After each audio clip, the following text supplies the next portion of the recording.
Hi, you're watching theAnalysis-news, and I'm Talia Baroncelli. I'll shortly be joined by political economist Patrick Bond. We'll be speaking about multiple crises, including the climate crisis, as well as the crisis of capitalism in general, and how BRICS countries have been positioning themselves against Donald Trump. That's with a question mark.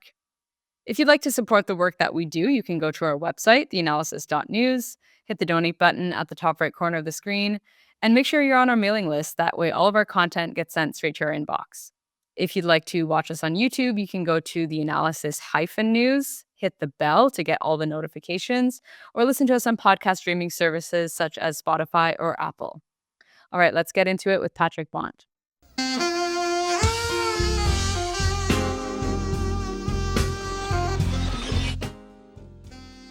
I'm very excited to be joined by Patrick Bond. He is a political economist as well as a professor of sociology at the University of Johannesburg, where he directs the Center for Social Change. He's also the author of a book called BRICS, an Anti-Capitalist Critique, which he co-authored with Anna Garcia. So it's great to have you back, Patrick. Thank you so much. Oh, thanks, Talia. Great to be on the analysis again. So I wanted to speak to you about the climate crisis as well as the crisis of capitalism because they're, of course, intertwined. And capitalism is a concrete as well as a historical phenomenon. So why don't we speak about how the climate crisis has been, I guess, an essential part of capitalism, how capitalism has extracted resources and cheapened or commodified labor as well as resources in order to drive this machine of capitalism. So if you look at the current Trump administration, for example, their official policy is drill, baby, drill, which is sort of continuation of what Biden was doing previously, where he increased all sorts of permits for oil firms to continue drilling. But how do you see this new, I guess, aggressive change on the Trump administration's part in terms of how they want to harness all the energy that's available to them and wreak as much destruction as possible? Where do you see us right now on that front? Well, yes, been a balancing between the climate denialists who want to drill, baby, and not have any accountability. And that's certainly where Trump and in South Africa, our own mining minister, Gwede Mantashe, fits that tradition.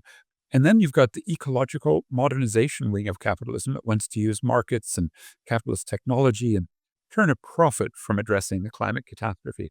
But if we go way back, it's obviously climate ignorance until the late 19th century when the Swedish scientists began to pick up on the CO2. We even had some ecofeminists picking up on it in the 1870s. But I think the main moment we can sort of say society was warned that capitalist industrialization was out of control was in 1988 when James Hansen from NASA was able to testify in Congress and created sufficient awareness that by the Rio Earth Summit in 1992, there was a sense in a Kyoto Protocol emerging by 1997 that this was actually going to be an extremely serious problem.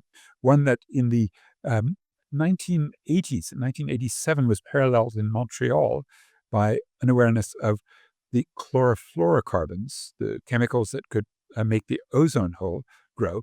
And the solution, even with Ronald Reagan, Margaret Thatcher, Herbert Kohl, and the power centers in the U.S. and Britain and Germany, the three of the biggest ever emitters, they actually agreed to block CFCs.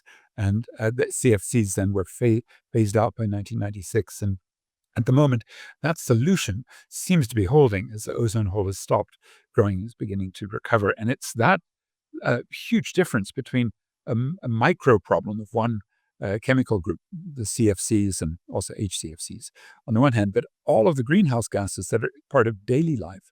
On the one hand, in Montreal, you could identify Dow Chemicals and General Electric fridges and underarm spray, sort of sales. You could kind of say, well, we'd put a block on that, but to actually do that for greenhouse gases, when capitalism has really used the free waste, free fossil fuels.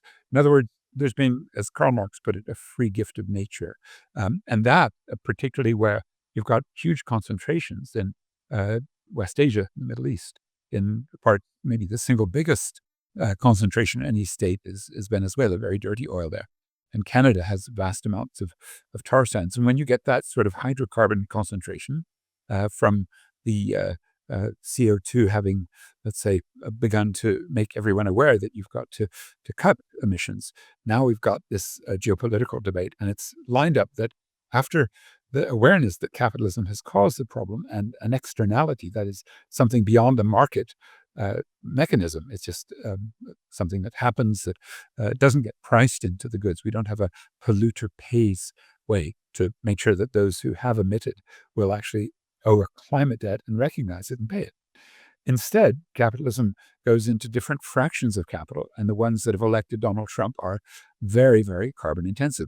The fossil fuel industry, and also big tech, which is using a great deal of energy, often fossil fuel sourced energy. And it's there, I think, that we're looking at these captured states. Certainly, the Conference of the Polluters, the United Nations Framework Convention on Climate Change Conference of the Parties every year, the COPs, but are basically dominated by fossil fuels and big industrialists.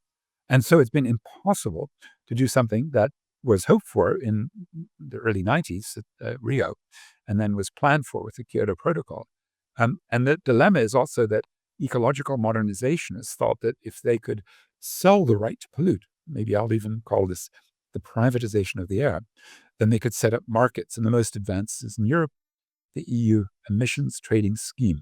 And the thought was that that would then be, first you give out some free permits, but then you would start pricing, and ever higher prices would limit the emissions. And that is just beginning to kick in, because only in 2018 did the price get up to the levels in the $40, $50 range. And in fact, in 2023, the high point was about $115 per ton on the EU emissions trading scheme. But then it crashed by 50%. So what we're really looking at is one of the great dilemmas of all time, which is if you've got a crisis as serious as the climate catastrophe that goes right to the heart of capitalist energy, then would you give that crisis to the bankers in these emissions trading schemes or carbon offsets or other voluntary systems of trying to price carbon? Would you give that responsibility to the bankers? And that's been a disaster. And the real price that we should be aiming for, according to even the World Economic Forum in Davos and to economists from the National Bureau of Economic Research, conservative institution in the U.S., is actually $1,056 a ton. Carbon taxation's already found resistance by, for example, French farmers. There's part of the Yellow Vest movement who were protesting in 2019, or the Ecuadorian people who protested in 2019, 2020, and the Nigerians who've protested when the prices on their petrol go up because the subsidies are removed. So we've already seen unjust ways of bringing the price of the pollution into line with what people do when they consume. And of course, it's really about 100 of the major fossil fuel companies that we can hold as responsible. We call it the Scope 3 emissions. They've been supplying us and brainwashing us to think that there's no problem with burning those fossil fuels.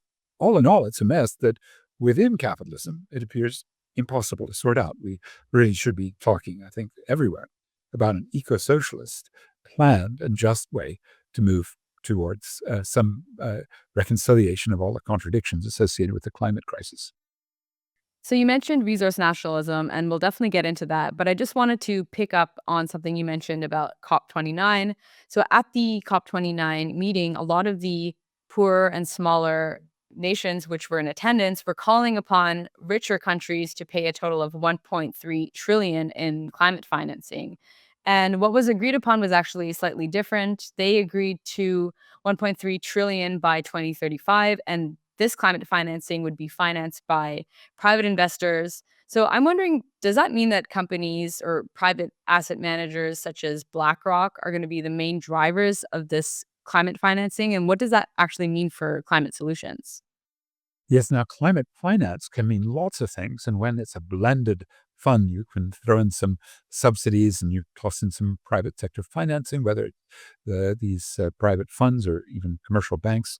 They make loans, they get high interest rates from poor countries, which are risky. And then the subsidies typically go to to sort of back up, to give guarantees to those banks.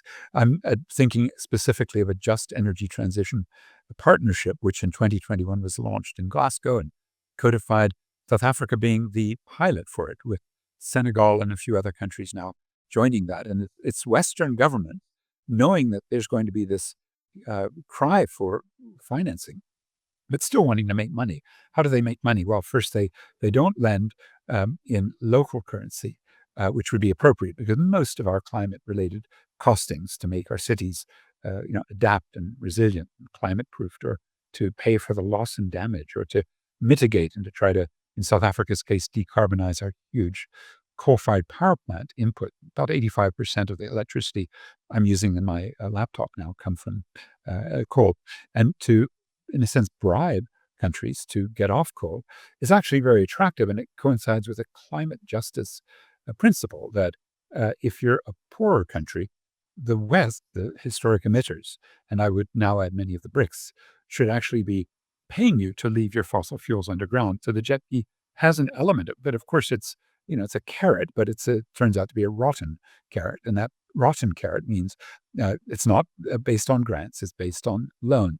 It's not in local currency to pay our workers to rejig, to find other lines of work instead of coal mining or coal-fired power plant operation, to help communities in those areas. Instead, it's in hard currency. That means you have to export more in order to raise the forex to repay those loans. And the deals are being done with what we're jokingly now calling not public-private partnerships, but public-private plundering, because there's so many corrupt elements associated with this. And the carbon markets take this very seriously. You find all kinds of scams that go with promoting just energy transition or other, let's say, forms of the mitigation. But I still think that what we saw in Baku, Azerbaijan in November was something more profound. It was poor countries. It was the small island development states, SID, small island developing states, and the LDCs, the lesser developed countries. And one of the leaders was a Malawian. And his role was to basically say, you're not giving us enough. On the table was just 250 billion up until the middle of November, just before the COP closed. And it was a very brutal COP because it was run by the Azerbaijan dictatorship, and it's an oil company sort of character who's been the president of that, just like the year before in Dubai, where it was the COP28 with the United Arab Emirates, a huge emitter. And when you get those sorts of power configurations, at some point you either play ball and do what they want, or you get angry and you walk out. And that was what the LDCs and SIDS did. Really, I think the first such major effort to delegitimize the COP29 from within. There was a similar process in 2009 in Barcelona, just in the run-up to the Copenhagen COP. But this is quite a strong statement. The African group of negotiators had an extremely weak leader, Ali Mohammed, who just this last week was made the head of the African Union. And that was one of these tragedies where you didn't really see the forces of civil society holding the African group of negotiators to account. And especially the major problem in Africa was the South African environment minister, Dion George, a white man who proudly on his CV notes that he did national service, which during the 1980s meant being in the South African army, the white apartheid army.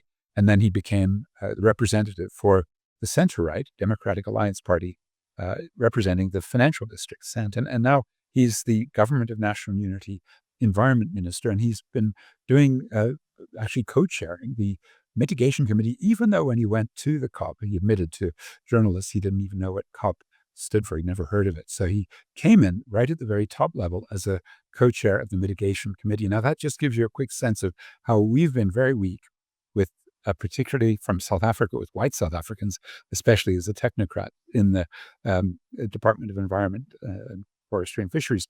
That layer of, let me call them, comfortable white bureaucrats, a comfortable white minister, have been a disaster for the African continent. So we see all these tensions, and they come to a head here in Johannesburg, where the G20 is unfolding, and that will leave out the concerns of the masses, even though the African Union is now a member of the G20. So you see this complex set of processes. Add to that the most important elephant in the room that everybody knew when they were meeting in Baku, which was Donald Trump was coming to power, and he'd already pledged, and back in 2017 had already done so, dropping out of the UNFCCC. At that point, no accountability, no punishment, no sanctions. That's what people, I think, are interested in talking about now, since Trump is drill, baby, drill, adding massively in the period ahead to emissions and wrecking any attempt to get an international coordination on cutting emissions and also paying that climate debt. Well, speaking about emissions, there is obviously a huge discrepancy when it comes to which countries are the largest emitters. I mean, there was some research done recently which showed that North America as well as Europe have essentially they've contributed to half of the world's entire emissions. I mean, this is on a global scale. This is historic. So when you take that into account, and then you look at ways to combat that, some people might speak about resource nationalism as a way, as a sort of solution to ensure that the resources that they have control over are actually going towards their own population. But you have, or you take issue with this concept, and you did write an article recently called "The Pitfalls of Resource National Consciousness," and you also brought in the work of Frantz Fanon to explain what's at stake here. So, what's the issue with resource nationalism? Well, before we tackle that, the dilemma that you said, which is an historic Western debt of about, as you say, nearly 50% of emissions, with less than 15% of the world's population. But you want to do that historically and year by year, and then you divide by the per capita, and you find that the single largest emitter, then China, falls further down that. But there are within the BRICS, I must say, very, very high levels of historic emissions. If you just want to take countries without per capita and historic, the other big factor is outsourcing. That is, my laptop here, my phone is actually made in China. Much of the emissions associated with the things that I use are actually accredited to China, and that's unjust. In other words, the outsourcing of emissions from me to China should be compensated for. But even if you do that, you would still find the BRICS united with the West. So before I think about resource nationalism, I think about the power relations. That's in a way the ideological cover for the BRICS hiding behind the poor. That's a term that a great Indian activist, Praful Bidwai, came up with to explain not just Modi, but the prior Congress government, who would try to allow huge emissions, a massive power plant, coal-fired power plant construction, on ground that per person India wasn't so high. But in fact, the emissions are accredited, if you do an internal analysis of who's winning and losing, to just a few of the top elites. In South Africa, for example, just 27 companies produce 42% of the emissions. They even have a lobbying name. It's the Energy Intensive Users Group, and they hire only 4% of South Africa's workers. That gives you a little bit of a sense of the extreme differentiation in who is emitting within countries. Now that brings us to those advocating resource nationalism, especially, Talia, with the boom in fossil fuel discoveries. Here in South Africa, lots of discoveries of oil and gas offshore. And since late 2021, we've had a couple of hundred protests by communities and fisher folk, artisanal fisher folk, and eco-tourists and surfers, and a few from the trade union movement, as well as climate activists and marine biologists, and a whole variety of people coming together, mostly against Total, the French company, Shell from London and The Hague, and also their local allies. And we're now going to see Petrobras, the Brazilian state-owned oil company, joining Total on the west coast of South Africa for that oil and gas exploration. So what we're looking at is a very, very important moment, because we've got lots of coal. There's a squeezing of coal to make petrol. There's a real need to address the enormous emission. The number one point source of emission in the world is about 2 hours from here, a place called Secunda, with a company called Sasol that uses the old Nazi method of the Fischer-Tropsch, and they use both coal and gas to create this few drops of liquid petroleum that we should be importing, so we don't have these high emissions. Now, it's in that sort of, let's say, terrain that we host the G20 here in Johannesburg this year. And the head of state summit is in November, and we can hear the drumbeat, which is going in a couple of directions. So the one drumbeat is to have as you say, drill, baby, drill, resource nationalism. And that concept, our energy minister and certainly our minerals minister are all for. And so indeed is the president to some extent, although he's a little bit more moderate. And that would mean South Africa actually joining Trump in ditching obligations. In fact, only 10 countries, one of which ironically was the US, out of over 180, filed their commitments just last week as they were obligated to. And I think the UNFCCC's realized, well, this is a tough time for us. And so they've given them a bit longer. What that means is we're just nowhere near getting to the emissions cuts required to keep to that 1.5. Many scientists will say, well, it's too late for that. Now, what that means for us in Johannesburg is fighting on the streets and in the beaches, they're all over the place to stop the fossil fuel industry. And we just had the African Mining Endowment, there's a big continent-wide meeting of mining houses. And so, yes, I brought to the alternative mining endowment a critique of the way we count. That is, the depletion of our minerals we don't take into account. It's not part of gross domestic product, nor do we add the greenhouse gas emissions. That is, when you've got some raw minerals and you need to process them and smelt them and turn them into metals, and you've got enormous amounts of electricity, again, coal-fired. We've got local pollution. And then the other big factor in most of Africa is the social reproduction. That is, women who are playing an unpaid role in getting the workers, usually in a migrant labor situation for many of the mining and fossil fuel projects. And you put those together, and my sense is that our friends who do resource nationalism work, I particularly in my paper, which is published at the Committee for the Abolition of Third World Debt website, CADTM, but I particularly pick on Canadians because the Canadians really are some of the most brutal mining houses, and their researchers are a bit slack. They basically don't count these factors that I've just mentioned. The one that I've talked about for many years, that is, let's count not just income from mining. And right below me in Johannesburg was the richest store of minerals ever, gold, half the world's supply. But we only count income. We forget that there's depletion of that enormous wealth as well. I do want to turn to someone who comes from your neck of the woods, Elon Musk. And there's so much to say about Elon Musk, but he's obviously taken advantage of, system failure in the United States, because in the US, you do have, especially on the electoral side, you have essentially legalized corruption that has been enabled by Citizens United. So massive, campaign donations to super PACs. And Elon Musk donated 280 million US dollars. He wasn't the only one to donate a lot of money, obviously Miriam Adelson. But on the Democratic side, you had people like Michael Bloomberg donate $49 million to the Democrats. Reid Hoffman from LinkedIn donated $34 million. So obviously this problem of money in politics has been around for a while now. And Elon Musk isn't the first person to donate a lot of money, but the amount that he's donated is just, on a different level, a completely different proportion. So how do you contextualize the rise of Elon Musk? Do you see him coming out of this tradition of the Washington Consensus of, neoliberalism, privatization, deregulation, or do you see him more as a sort of robber baron type that's actually enabling a sort of fascism?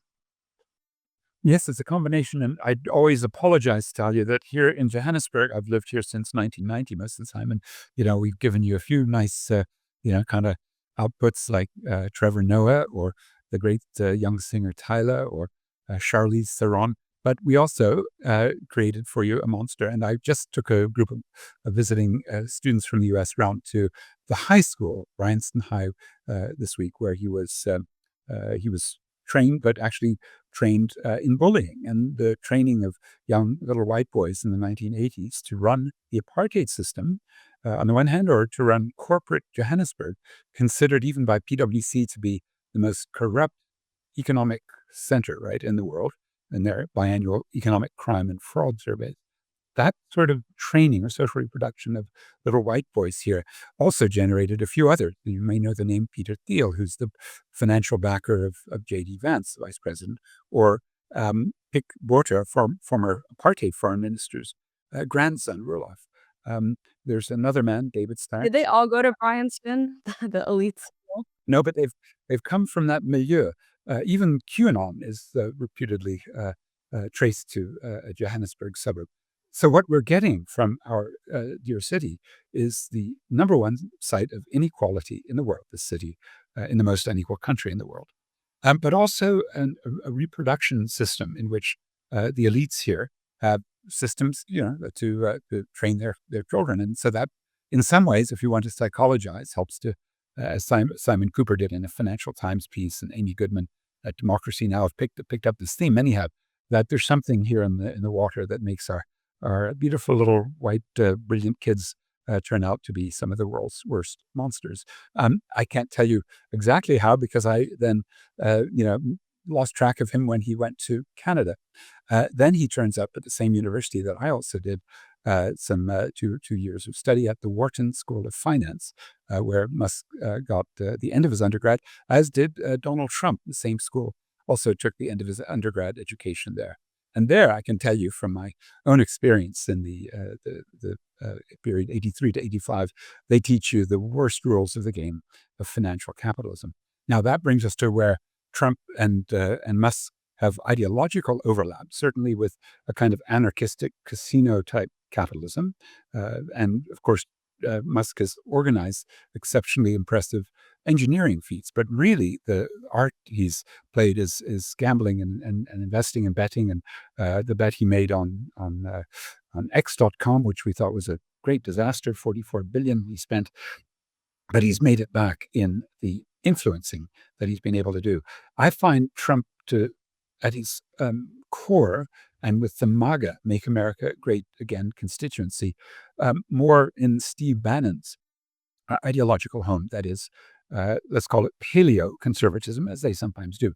Paleo, Stone Age, an old-fashioned xenophobic and isolationist and racist and misogynist and Islamophobic and homophobic, all that sort of old-fashioned, just white boy attitude is what certainly comes forward from that combination. But then you've got the neoconservatives and the new foreign minister who was supposed to come here this week to Johannesburg, Marco Rubio, would traditionally come from that hawk warmongering tradition. And George W. Bush and especially Dick Cheney had made that very important. But Barack Obama and Joe Biden didn't really do very much to change the sense that the neocons, especially the likes of Victoria Nuland or Antony Blinken himself, these are the sorts of characters you get with the blob in the State Department, the Pentagon. And then you've got this third group within the traditions, especially from the early 1990s with Bill Clinton, of a progressive neoliberalism, as Nancy Fraser puts it, that is a sort of woke form of financializing everything and allowing, women to sort of break the glass ceiling, or, sort of lean in feminism and in this country, Black economic empowerment that creates our president, the billionaire, and his brother-in-law, the multi-billionaire Patrice Motsepe. And these are the sorts of, let's call them woke versions of a neoliberalism. That's being driven out by the more anarchistic capitalism of Musk, and he's happy to play, especially in South Africa, where he's made a big mess the last couple of weeks by amplifying the worst crude lies about this country and its alleged land reform. And one of the rationales for Elon Musk is he's got his own satellite system, Starlink, which would be a much faster version of internet uploading because it is orbiting much closer to the Earth. And so it's a very attractive system, except that it's Elon Musk running it. And the president, Cyril Ramaphosa himself, made his hundreds of millions of US dollars by being a Black economic empowerment beneficiary, meaning he gets a little piece of these big deals as part of the affirmative action for corporate apartheid legacies. And that means Elon Musk would have to share 30% of the equity of the ownership of Starlink South Africa with a Black owner. And he simply is reverting, I think. That's the sort of core racist message I get. And of course, it's played up as a Afrikaner farmers under attack, which Trump said at one point. He got some rumors of white genocide going on in South Africa in 2018 when he first term as president. And it was just so absurd and ridiculous. And this is the sort of logic that feeds even to someone like Marco Rubio, who should know much better, because his job inheriting the G20 next year and managing geopolitical conflicts should not be just to alienate the host. They've decided to do that, and they've decided to put not just the 25% tariffs on steel and aluminum that they did a week ago, But in addition, to say any aid to South Africa, and very quickly what that means is about 17% of the people living with HIV that get government support, such as free antiretroviral medicines and counseling and prevention, all the sort of systems that have lowered our HIV rates and indeed raised life expectancy from 52 in the early 2000s up to 65 just before COVID. Really great success story, especially getting about 7 million of our 62 million people these AIDS medicines through the public sector, and they're generic, not branded. So this is great success. And so 17% of it comes from something called PEPFAR, which is the USAID donation that go into especially NGOs, but also the state. And now coming up this Wednesday, 19 Feb, we're going to see if the Treasury, our finance minister, has got some money, that's 17%, about $440 million worth, to cover for USAID pulling out. There's a lot of other things when USAID pulls out that we can celebrate some of them because they are full of neoliberal ideology and all sorts of manipulative activities that we've always. Well, I wanted to interrupt you there and just say that, I mean, the USAID thing is quite complicated because a lot of these programs project American soft power, and oftentimes funding or certain grants to foreign countries are conditioned on how they vote in the General Assembly, for example. So I think some of the funding that was given to Haiti was conditioned on the fact that, Haiti would then have to vote in a certain way together with the US and France and other countries on Cuba. So there are a lot of problems there. But I think aside from USAID, um, I just I did want to ask you again about the land reforms, though. Could you explain what those particular land reforms are that Trump is so opposed to? I mean, this is land that has been, I guess, as you said, used by Afrikaners, but now is being appropriated to redistribute for public purposes or to give to Black Africans. Well, that would be the ideal, that you would get some mix of, let's say, publicly owned, but locally farmed, perhaps co-op farmed system that would be competitive with the commercial agricultural systems.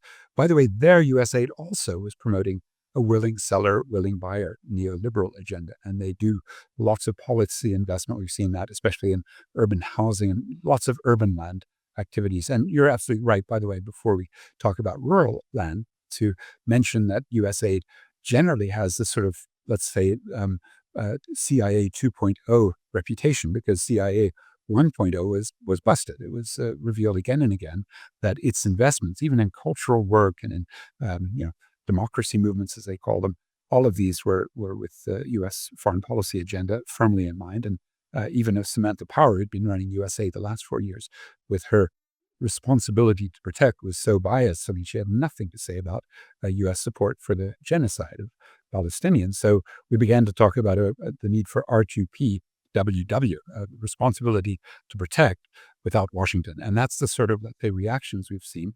I only do worry that people living with HIV, people who needed emergency humanitarian support, including food aid, emergency food aid in Sudan, for example, just stopped. And some very good journalists who, for one reason or another, were in a National Endowment for Democracy sort of funding circuit for various journalistic activities. Yeah, they weren't U.S. tools. They were just getting some of the funding.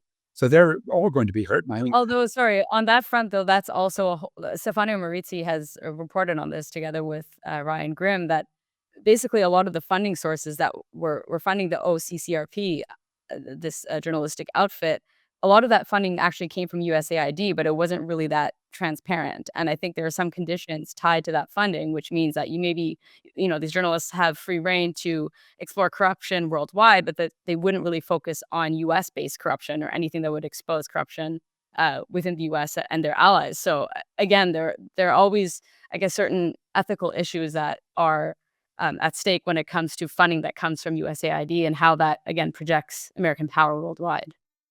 Oh, absolutely right. And I think, Talia, that's exactly where we need that fingerprint analysis of who's got what prints on what parts of, for example, color revolution. Some of them were utterly, needed and valid and reflections of anger from the society. But then when you get a Victoria Nuland, parachuting into the Maidan in Ukraine in 2014 and say, hey, we got $5 billion we invested in our guys, what happened? So these are the nuances that we need. And then I've worked in Haiti a little bit for President Jean-Bertrand Aristide, looking at the way USAID took this space and even funded left-wing institutions in that country because they just had so much money, $44 billion in the last fiscal year. But if we move from that to the sort of, by the way, I should say I find them most obnoxious in this ideological orientation that free market and free politics go together. And when we know so many times debt crises or neoliberalization, privatization actually create the riots that then the repression is required to implement. And that's the sort of stuff that we'd seen with the Arab Spring, the North African uprisings, and so many other protests that USAID couldn't get its head around because it had an ideology, a neoliberal ideology. So if it is actually closed down and that part of it is reduced, we'll all breathe a certain sigh of relief because it can lead to maybe a cleaner way of doing politics. The politics of land reform in this country started out, again, with a strong Freedom Charter 1955 mandates here by the black majority to redistribute land to those who would work the land, to not have idle land.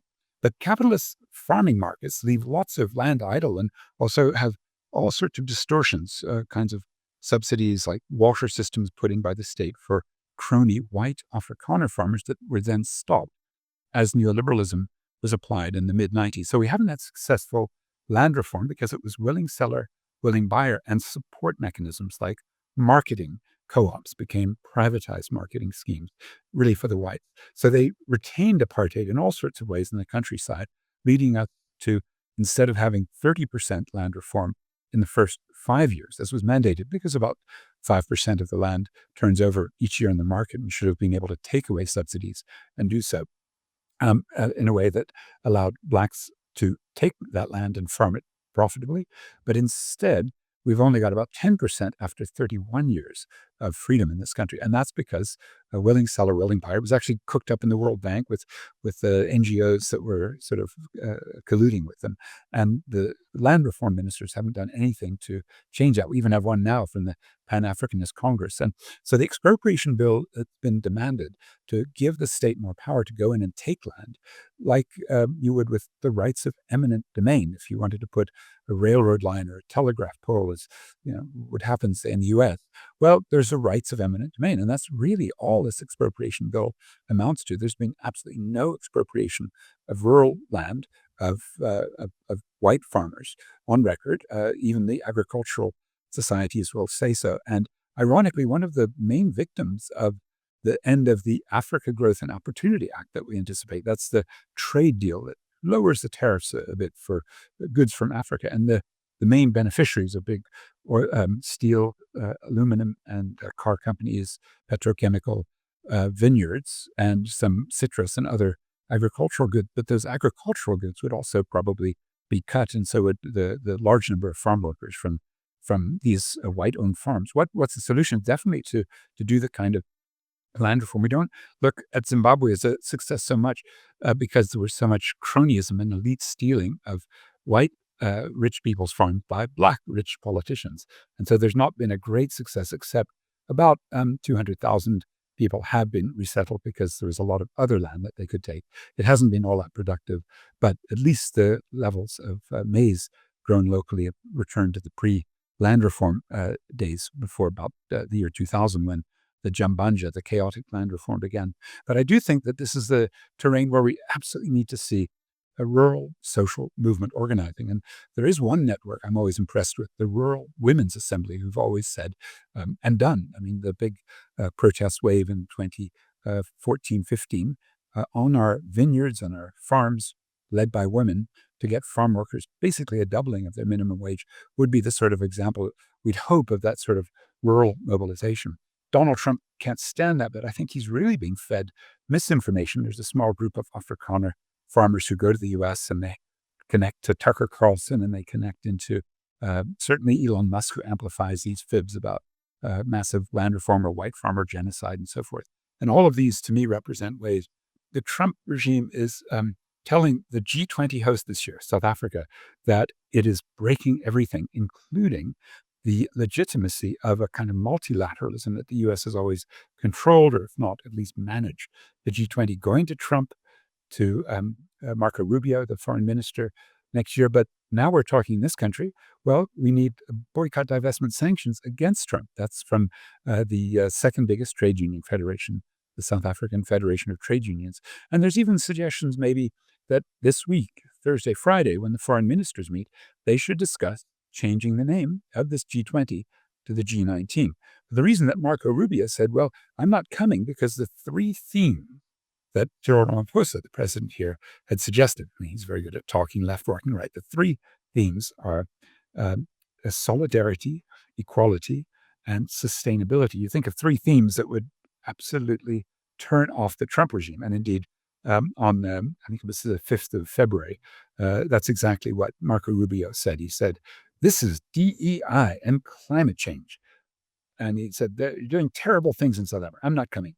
So if he's not coming, well, maybe the G19 can move faster if it actually wants to move in any of these directions. But it certainly should contemplate throwing out the United States, at least this year, and then moving the G20 to another country next year.